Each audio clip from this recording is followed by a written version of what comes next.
स्वामींकर निंदा करुछंती कि स्वामींक नाम रे गपुछंती कि स्वामींक नाम रे गपुथिबा नारी होई जांतु सावधान। स्वामी निंदा कले घटे भयंकर अशुभ घटना।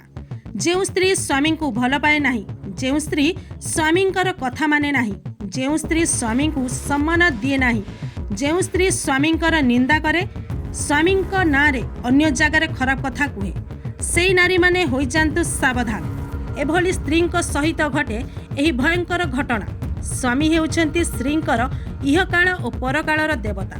7 कलश 8 दीप को साक्षी रखी स्त्री स्वामींकर हाथ धरी थाए। स्वामी स्त्री मथारे सिंदूर दे जन्म जन्मर साथी होई थांती। स्त्रींकर दश दोष क्षमा करने स्वामी कथा दे थांती। दुनिया रे नियारा और पवित्र संपर्क हेउछि स्वामी स्त्रीर संपर्क। सबु संपर्क गोटे जन्म पई तैयारी होइथाय, हेले स्वामी स्त्रीर संपर्क 7 जन्म पई होइथाय। स्वामी स्त्री संपर्क बहुत मूल्यवान। एही संपर्क रे गोटे मुहूर्त रे प्रेम आ गोटे मुहूर्त रे छोट छोट कथा को नै विवाद रही थाए। एहा हेउछि मधुर और खटा मिठा अनुभूतिटिए। एथिपाई घरर वरिष्ठ लोक कहती जे विवाह लड्डू खाए सी अनुताप करे, आउ जे विवाह लड्डू न खाए सी मध्य अनुताप करे। छोट विवाद को नहीं जदि कलह वृद्धि पाए तेबे स्वामी स्त्री भितर संपर्क खराब हुए।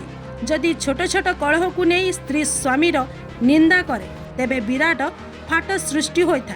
जो स्त्री स्वामी ना रे पर पाखरे खराब आलोचना करे सही स्त्रींकर जीवन रे माड़ी आसे दुख। आपण देखिथिबे स्त्रीटी को खुशी करिवा पाई स्वामी बहुत चेष्टा करिथाय, हेले स्त्री खुशी हुए नाही।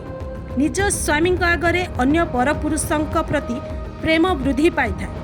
जो स्त्री पर स्वामी को निंदा कला बेले निज स्वामी को निंदा करिथाय से भली स्त्री भाग्य रे भगवान दुख लेखि थांती। जो स्त्री स्वामी प्रति भक्ति न करी देखाई होई ठाकुर को पूजा करे, भितरे स्वामी को गाली दिए, से स्त्री जन्म जन्मांतर पाई नरक भोग करे।